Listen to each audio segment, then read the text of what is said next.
Gamitin naman natin yung mga formulas na natutunan natin sa trigonometry in a word problem. Yung first word problem na i-solve natin is, sabi dito, a 6-meter long ladder leans against a building. If the ladder makes an angle of 60 degrees with the ground, how far up the wall does the ladder reach? And how far from the wall is the base of the ladder? Round your answers to 2 decimal places as needed. Now, sa pag-solve ng word problem sa trigonometry, kailangan marunong kayo mag-visualize kung ano yung sinasabi ng problem. And then, kung dapat din na kailangan marunong kayong mag-sketch ng word problems para makita nyo yung right triangle na associated dun sa problem.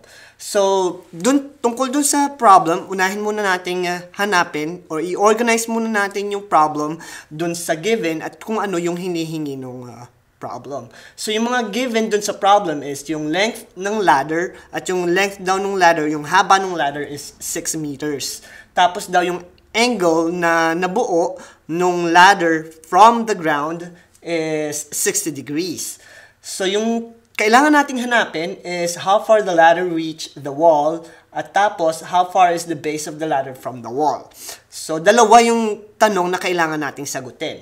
Yung kung gaano ka layo yung nahayon nung hagdan or nung ladder dun sa dingding nung building at yung pangalawa naman is kung gaano daw ka layo yung base ng building mula dun sa pinagkakatayuan ng ladder.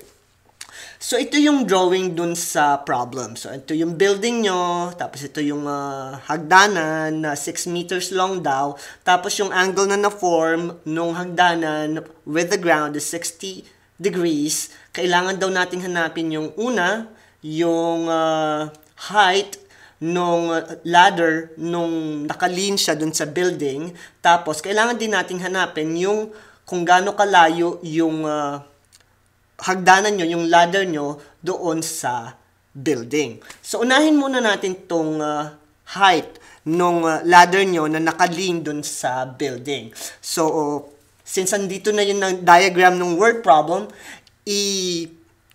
lipat naman natin siya sa right triangle. So, ito yung right triangle natin. So, ito yung 60 degrees. Ito yung given, which is yung 6 meters na hypotenuse. At yung hinahanap natin is yung x, which is yung opposite.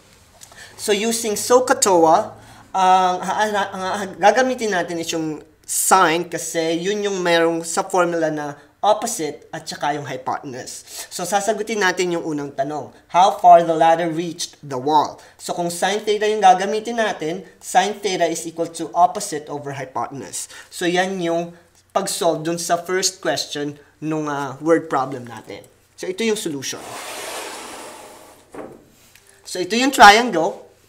Sin theta, which is equal to opposite over hypotenuse, yung formula na gagamitin natin. Tapos, i-plug in lang natin yung mga values. Yung theta, alam natin is given, which is 60 degrees. So, sin 60 degrees is equal to opposite side, which is missing, kaya siya x, all over the hypotenuse, which is 6 meters. So, by cross-multiplying, masasolve natin yung x. So, 6 times sin 60 will be your x. And using your calculator, yung x value nyo will be 5.196. So, ito daw yung length nung ladder na nabuo dun sa linya dun sa building. So, therefore, the ladder reached the wall at approximately 5.20 meters. Now, yung pangalawang tanong naman, sabi doon, gaano naman daw kahaba yung nabuo or yung length nung base nung ladder nyo doon sa building. So, gagamitin din uli natin yung yung formula natin, yung SOHCAHTOA. So, dito, since ang hinahanap natin is yung adjacent at given tayo ng hypotenuse, dun sa tatlong formula natin, ang pipiliin natin is yung cosine. Kasi cosine daw is equal to adjacent over hypotenuse. So, using the formula, substitute nyo lang yung mga numbers. Cosine 60 degrees is equal to y kasi yun yung adjacent nyo, yung missing, all over the hypotenuse, which is 6 meters. So, meron tayo yung cosine 60 is equal to y over 6. Now, by cross multiplication, 6 times cosine 60 is equal to y. At uli, kailangan nyo yung scientific calculator nyo, yung graphing calculator nyo, para makuha nyo yung value ng equation na to. So, 6 times cosine 60 degrees using your calculator will be 3. So, ngayon, conclusion natin is that the length of the base of the ladder from the wall is measured at 3 meters. So, ganyan yung pagsagot ng mga word problem using SOHCAHTOA. So, kailangan na-visualize nyo yung problem, tapos kailangan maka-sketch kayo ng right triangle associated dun sa word problem para mas ma-visualize ninyo kung paanong approach yung gagamitin ninyo para ma-solve yung triangle.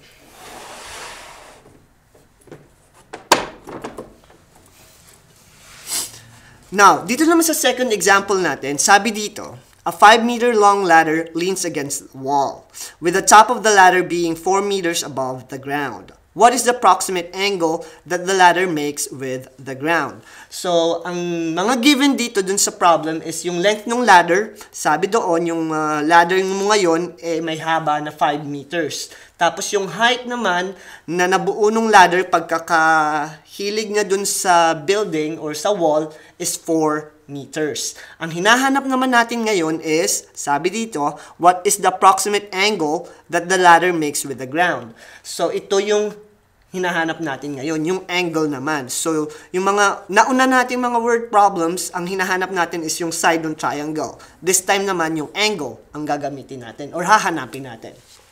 So, ito yung diagram ko. Ito yung building, ito yung ladder, ito yung haba ng ladder which is 5 meters at yung nabuong height ng ladder to the wall is 4 meters. Ang hinahanap natin is yung angle ng ladder with the ground. So, using SOHCAHTOA, gamitin nyo yung right triangle nyo, given is yung 5, which is yung hypotenuse, at yung 4 meters, which is yung opposite. So, sa SOHCAHTOA, ang gagamitin natin para mahanap yung angle will be sine. So, dito sa equation ko ngayon, sine theta is equal to opposite over hypotenuse. At since hindi given yung angle, hindi na siya numerical value, x na siya. So, sine x is equal to 4 over 5. So, yung problem kanina, yung degree measure is given. Ngayon, ito yung hinahanap natin. Kaya, x naman siya ngayon. So, ang gagawin natin, kailangan natin isolve yung x. So, to get x by itself, i-multiply nyo yung both side ng sine inverse or yung inverse ng sine. Kasi, pag minultiply nyo yan, makakancel out yung sine and sine dito, matitira na lang is yung x. So, yung kabilang side nyo ngayon is 4 over 5 times sine inverse. So, ang x nyo, para makuha nyo yung x, gagamitan nyo ulit ng calculator. At once again, dapat yung calculator nyo nasa degree measure. Kasi may different settings yan. Pwedeng degree mode at pwedeng radian mode. So, make sure na degree mode yung calculator nyo para pag ginamit nyo yung calculator nyo, sine inverse of 4 over 5 will give you 53.13 degrees. So, ito yung value na ibibigay ng calculator pag tama yung mode na ginamit nyo. So therefore, the angle formed by the ladder with the ground is approximately 53.13 degrees. So yan naman yung pag-solve ng problem number 2.